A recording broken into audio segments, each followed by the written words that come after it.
জাপানের উত্তর পূর্বাঞ্চলে আবারও শক্তিশালী ভূমিকম্প অনুভূত হয়েছে। দেশটির আবহাওয়া সংস্থা জানিয়েছে, রিক্টার স্কেলে ভূমিকম্পটির মাত্রা ছিল 6.7।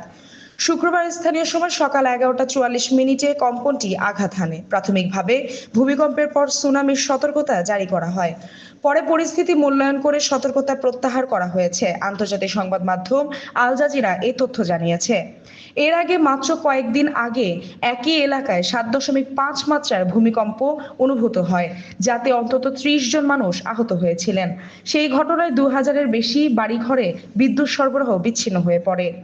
সাম্প্রতিক ভূমিকম্পটির উৎপত্তিস্থল ছিল হনশু দ্বীপের আওমেরি উপকূল থেকে প্রায় 80 কিলোমিটার দূরে, সাগরের নিচে প্রায় 50 কিলোমিটার গভীরে।